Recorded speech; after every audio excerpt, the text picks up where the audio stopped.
किसी ने बहुत सुंदर कहा है, बस इतनी सी बात समुंदर को खल गई कि एक कागज की नाव मेरे ऊपर कैसे चल गई। ओम शांति दोस्तों, नमस्कार। दोस्तों, अहम हमारा अहंकार कभी कभी हमारे लिए विनाश का कारण बन जाता है। दोस्तों, वक्त और प्रकृति इसका इलाज जरूर करते हैं। बहुत समय पुरानी बात है दोस्तों, एक सफल बिजनेसमैन, करोड़पति व्यक्तित्व वाला दोस्तों, अद्भुत प्रतिभा का धनी दोस्तों, लेकिन बहुत ही घमंडी, एक गांव के अंदर आया। दोस्तों, उस गांव पर पहुंचने के लिए केवल दो ही रास्ते थे।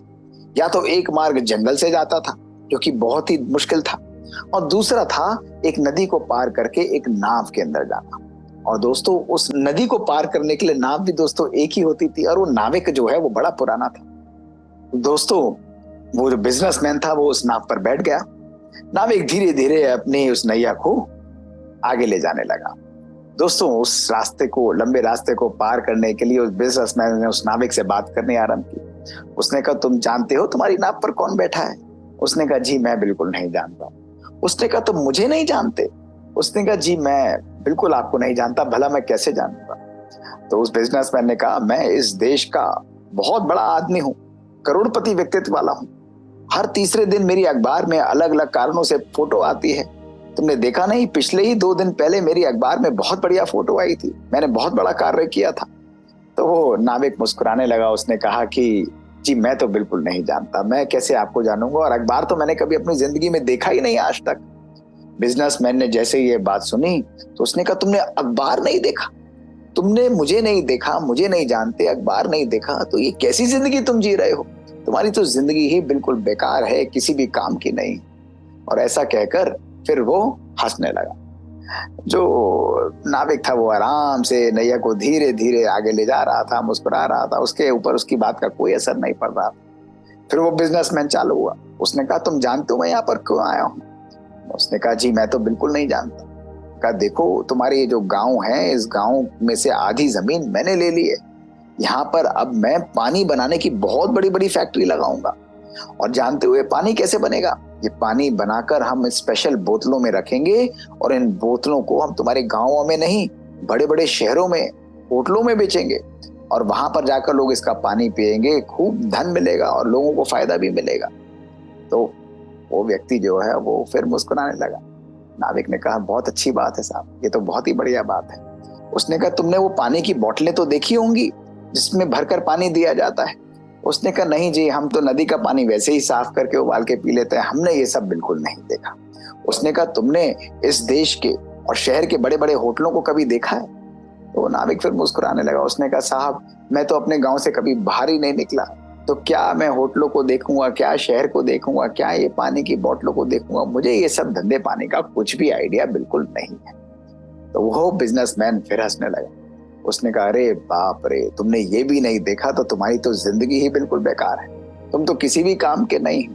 अगर तुम्हें ये भी नहीं पता कि शहर कैसे होते हैं, वहां किस प्रकार से कार्य चलता है, तो ऐसी जिंदगी का भी क्या फायदा? ऐसा कहकर फिर वो शांत बैठ गया। दोस्तों, नैया धीरे धीरे आगे चलती जा रही थी।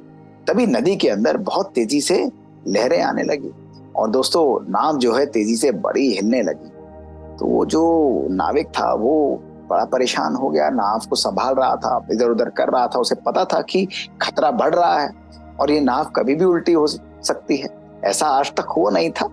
लेकिन उसने फिर भी बड़े शांत स्वरूप से उस बिजनेसमैन से पूछा कि साहब आपसे एक बात पूछना चाहता हूँ। उसने कहा, पूछो। उसने कहा, साहब आपको तैरना आता है? तो जैसे ही उसने कहा कि भाई तुम ऐसा क्यों पूछ रहे हो? उसने कहा, जी मुझे लगता नहीं कि हमारी नाव इस नदी को पार कर पाएगी, लहरें बहुत तेज हो गई हैं और आगे से और भी तेज होने वाली हैं। मुझे लग रहा है कि हमारी नाव जो है कहीं डूब ना जाए, इसलिए मैं पूछ रहा हूँ कि आपको तैरना आता है? उसने, बिजनेसमैन ने जैसे ही सुना उसके माथे पर पसीने आ गए, और उसने कहा, अरे भाई मुझे तैरना वैरना बिल्कुल नहीं आता। तो वो नाविक जो है वो मुस्कुराने लगा, और उसने कहा कि अरे साहब, आप तो इतने बड़े बिजनेसमैन हैं, आपकी फोटो तो हर तीसरे दिन अखबार में आती है, करोड़ों की धन दौलत के आप मालिक हैं, बड़े बड़े शहरों में, होटलों में आप काम करते हैं, बड़ी बड़ी चीजें बनाते हैं, लेकिन अगर आपको तैरना ही नहीं आता तो ऐसी जिंदगी का क्या फायदा? क्योंकि आप तो अपने आप को बचा ही नहीं पाएंगे। जब ये नाव डूबेगी तो आपकी जिंदगी तो बिल्कुल खराब है। दोस्तों उसका ये बोलना था और वो बिजनेसमैन खुदक कर उसके चरणों में गिर गया। उसने कहा, भाई मुझे बचा लो, तुम्हें मुझसे जो चाहिए मैं दे दूंगा, लेकिन मेरी जान को बचा लो। तो उसने बड़े प्यार से उसे उठाते हुए बिठाया और कहा कि आप चिंता नहीं करिए, मैं अपनी जिंदगी में कमजोर लोगों का हाथ कभी नहीं छोड़ता। मुझे तैरना बहुत अच्छी तरीके से आता है और यदि कोई ऐसी बात हुई तो मैं आपको भी बचा लूंगा।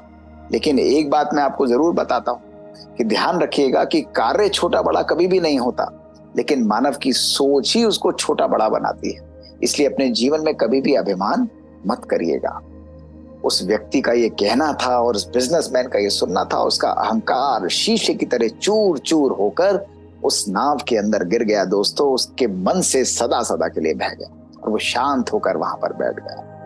दोस्तों हमारे जीवन में भी कभी कभी ऐसी परिस्थितियां आती हैं। हमारी पोजीशन है, हमारी पावर है, हमारा धन है दोस्तों, ये हमारे अहम को बहुत जागृत कर देता है, बढ़ा देता है। और कभी कभी ऐसी स्थिति में हम लोगों का उपहास करते हैं, उनका मजाक बनाते हैं। दोस्तों हमें ये बात सदा जीवन में समझनी पड़ेगी, इस जीवन में अकेले हमारा अस्तित्व कुछ भी नहीं है। आज जब हमारे साथ हमारे मित्र होते हैं, हमारे संबंधी होते हैं, हमारे घर में छोटा और बड़ा कार्य करने वाले व्यक्ति होते हैं दोस्तों, वह सब हमारे जीवन में एक अभिन्न अंग बनकर कंट्रीब्यूशन देते हैं। उनका बहुत इंपॉर्टेंट रोल हमारे जीवन के अंदर है। दोस्तों अगर हम अपनी स्थिति, अपने पोजीशन, अपने पावर को सामने रखते हुए उनका उपहास उड़ाते हैं दोस्तों, तो ये हमारे नेगेटिव व्यक्तित्व को, हमारे माइंडसेट को शो करता है। ऐसा व्यक्ति ना कभी दूसरों का सम्मान प्राप्त कर सकता है। दोस्तों वो धन तो इकट्ठा कर सकता है, लेकिन धन के साथ साथ वो कभी भी जिंदगी में दुआएं और ब्लेसिंग्स कभी इकट्ठा नहीं कर सकता। इसलिए दोस्तों सदा अपने जीवन में अपने अहंकार को कभी भी अपने आगे मत आने दीजिए। अहंकार को सम्मान में परिवर्तित करिए, ईगो को सेल्फ एस्टीम में परिवर्तित करिए। दोस्तों हर व्यक्ति को सहयोग का हाथ दीजिए, उसको भी आगे बढ़ाइए, उसको भी सम्मान दीजिए। दोस्तों तभी हमारा अस्तित्व इस दुनिया में श्रेष्ठ बनकर रहेगा। शुक्रिया दोस्तों। ओम शांति।